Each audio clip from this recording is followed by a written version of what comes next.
Group 2 కూడా ఇస్తామని మీ అందరికీ హామీ ఇస్తున్నా. ఇది కాకుండా ప్రతి ఒక్కరికి ఉద్యోగం వచ్చే వరకు నిరుద్యోగ భృతి 3000 ఇస్తాం. అబద్ధాల కోరు జగన్మోహన్ రెడ్డి చెప్తున్నాడు. తమలో ఇక్కడుండే యువత ఉన్నారు, మీకు నిరుద్యోగ భృతి ఇచ్చావా లేదా? ఆ రోజు నిరుద్యోగ భృతి తీసేసిన దుర్మార్గుడు ఈ జగన్మోహన్ రెడ్డి. యువత పొట్టగొట్టిన వ్యక్తి ఈ జగన్మోహన్ రెడ్డి. అందుకే ఆమె ఇస్తున్న నిరుద్యోగ భృతే కాకుండా 5 ఏళ్లలో 20 లక్షల ఉద్యోగాలు, సంవత్సరానికి 4 లక్షల ఉద్యోగాలు ఇచ్చే బాధ్యత మాదని మీ అందరికీ హామీ ఇస్తున్నాం. ఇవి కాకుండా వర్క్ ఫ్రమ్ హోమ్ తీసుకుంటాం. ఇక్కడే భోగాపురంలో ఇంటర్నేషనల్ ఎయిర్పోర్ట్ వస్తుంది.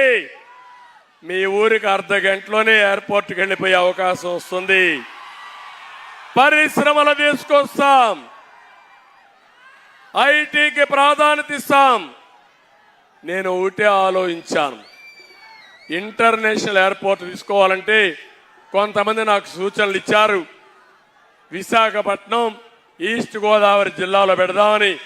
కాదు, ఉత్తరాంధ్ర అభివృద్ధి కావాలంటే ఎయిర్పోర్ట్ ఉండాలని పట్టుబట్టి భోగాపురంలో పెట్టించామంటే మీ అభివృద్ధి కోసం, ఈ పిల్లల భవిష్యత్తు కోసం అని చెప్పి నేను మీకు తెలియజేస్తున్నా.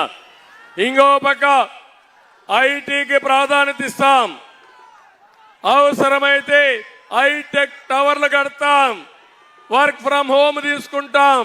మీ ఊర్లో కూర్చొని ప్రపంచ కంపెనీలకు పనిచేసే విధంగా మీలో నైపుణ్యాన్ని పెంచుతామని చెప్పి కూడా నేను మీకు తెలియజేస్తున్నా. తమ్ముళ్ళు, ఇదే కాకుండా రైతులందరికీ హామీ ఇస్తున్నా.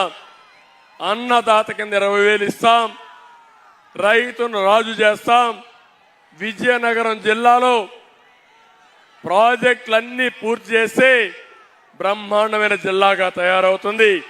దీన్ని తయారు చేస్తామని కూడా హామీ ఇస్తున్నా. రైతులకు ఇక్కడ నేను కార్యక్రమం పెట్టాను. ఆ రోజు ఏవైతే బోర్వెల్ వేసుకుంటే అక్కడ సోలార్ కూడా ఇచ్చాను. సోలార్ ఇచ్చి ఆ రోజు నేను ఆలోచించాను, ఎక్కువ ఉత్పత్తి చేస్తే ఇంటికి కూడా వాడుకోవచ్చు, ఇంకా ఎక్కువ ఉత్పత్తి చేస్తే గ్రిడ్ కూడా ఇవ్వచ్చు.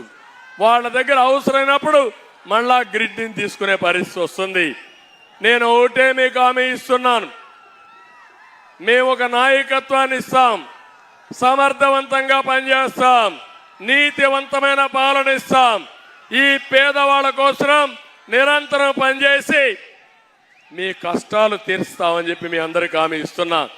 కరెంటు ఛార్జీలు పెరగవు, అవసరమైతే నాణ్యమైన కరెంట్ ఇచ్చాం. మళ్ళీ హామీ ఇస్తున్నా.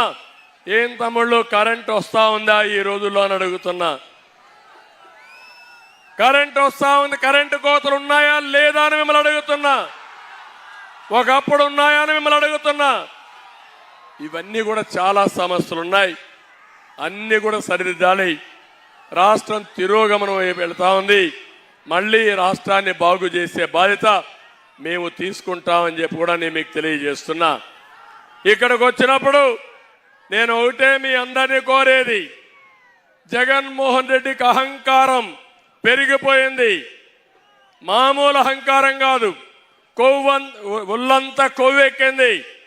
అందుకే నన్ను కానీ పవన్ కళ్యాణ్ కానీ విమర్శించే పరిస్థితికి వచ్చాడంటే మా కాలి గోటికి కూడా సమానం కాని వ్యక్తి మమ్మల్ని విమర్శించే పరిస్థితికి వచ్చాడు.